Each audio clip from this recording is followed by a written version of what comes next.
Hi, I'm Leah Ahava and I am an autistic rabbitson. April is Autism Acceptance Month, so that means you might be seeing more autism related content online. I could be making a video on any of the hot topics that the rest of the autistic community burns out over this time every year, but I don't feel that I have much to add to those conversations that hasn't already been said in previous years and won't be said again this year by other creators. If you're curious about those topics, I'll link a playlist of autistic creators talking about autism in the description, so you can go check that out.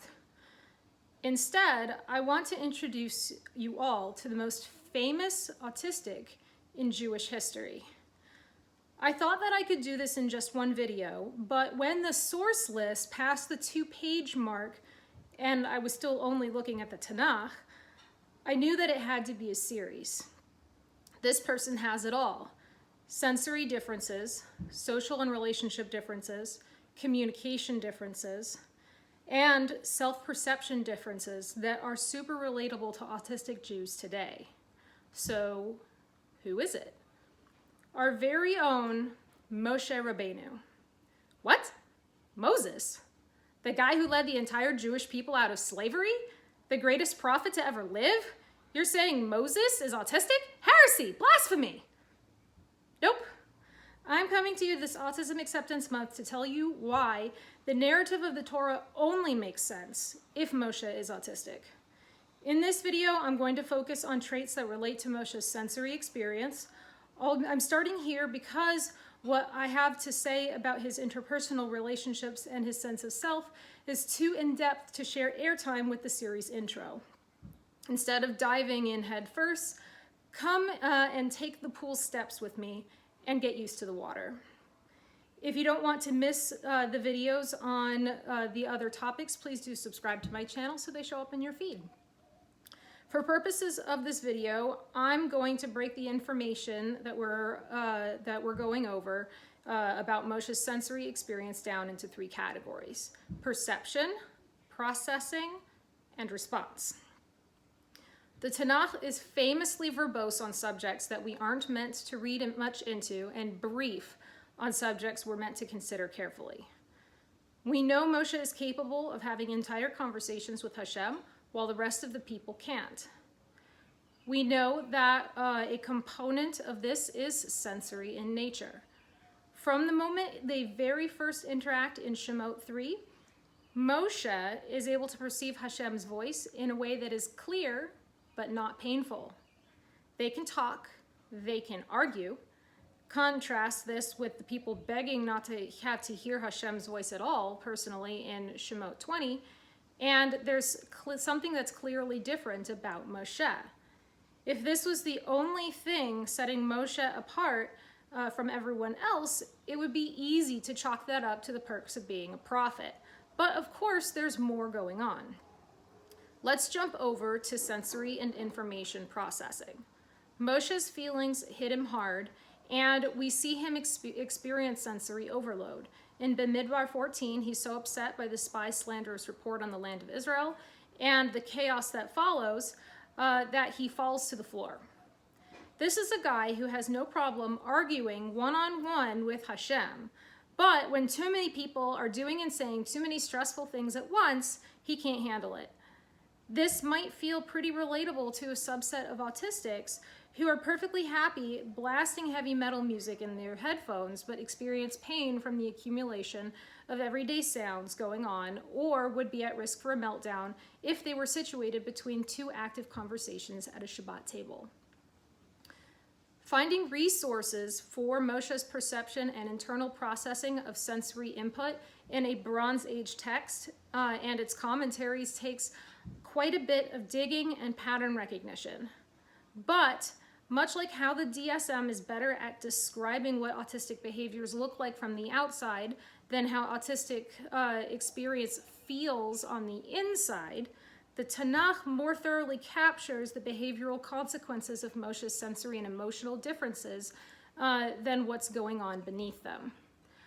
Autistics can have a wide range of coping mechanisms for dealing with environmental stress.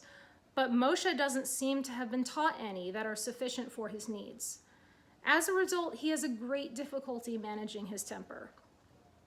His outbursts become less violent as he matures, but that's not saying much when you remember that in Shemot 2, Moshe straight up kills a guy. Yes, that guy was beating a Hebrew slave at the time, but that doesn't make Moshe a sanctioned executioner. Neither does Moshe's traumatic upbringing that we will talk about in a future video. While he never strikes another person, Moshe does continue to have physical and verbal outbursts when he's overwhelmed by either too much input at once or input that's too painful for him to process. In Shemot 32, Moshe is so overcome by rage at the sight of the people worshiping the golden calf that he smashes the luchot that he just spent 40 days and nights receiving from Hashem. I gotta say, I feel for him here.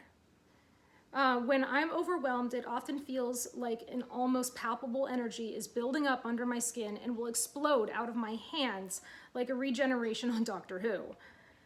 I've wanted to throw porcelain across the room, and that's without spending over a month alone on a sandy little mountain and having no bodily functions in order to receive a holy and perfect set of sapphire tablets telling the chosen people not to worship idols, only to go down the mountain and find my brother leading that very people in idol worship.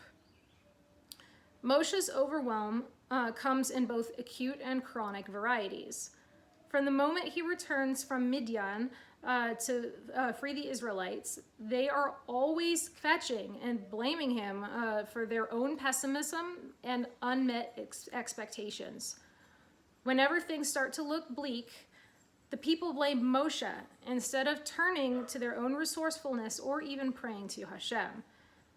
Whether they're about to be attacked by an army, bored of eating matzah all the time, it's always bored of eating manna all the time. It's always Moshe and often also Hashem's fault for taking them out of Egypt in the first place. In return, impolite descriptors that Moshe uses for the Israelites, either directly to them or in conversations with Hashem, include stiff-necked, stubborn, kvetchy, judgmental, quarrelsome, and burdensome. The final straw comes in Bidmidbar 20 when Moshe is mourning the loss of his sister Miriam. For those who don't know, Miriam is a prophetess in her own right, and it is by her great merits that a stone had been producing water for the people to drink in the desert. With her gone, Miriam's well dries up. Instead of having any faith that God, the God who put them out, who brought them out of Egypt and kept them alive this long, would find a way to keep doing so, the Israelites lash out at Moshe and Aharon in the verse immediately after they just buried their sister. Pretty rough, right? Moshe asks Hashem what he should do, and he says the two brothers should command the rock that had been Miriam's well to give the people water, and it would do so. Aharon is going along with this plan, but Moshe changes course fast.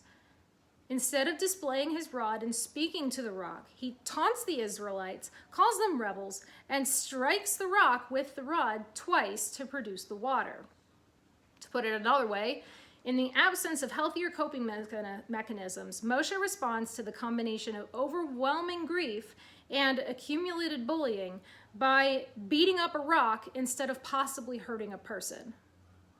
An improvement over the Egyptian, but violence against inanimate objects in place of people is still an abusive behavior that Hashem punishes by forbidding him to enter Eretz Yisrael. No matter how overwhelmed he is, and no matter what emotional tools he lacks, Moshe is a prophet, and as such, he is obligated to put his own best face forward so that the Israelites don't confuse his personal feelings with Hashem's disposition toward them. In other words, the burden of the prophet is to mask. We don't see how much Moshe succeeded on this front. We're only given his failures. Much like the struggles of autistics today are not seen when we mask. but our differences that neurotypicals label as deficits are always noticed when we fail. Thank you for watching the first video in my new Autistic Moshe series. I want to thank my husband and autistic rabbi Elon, as well as another autistic rabbi, Liz Shane, for helping me compile sources for this across the Tanakh and the Talmud.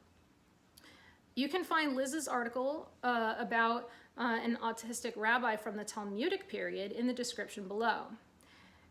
If you liked this video, leave me a comment, share it around, and subscribe so you don't miss the next one.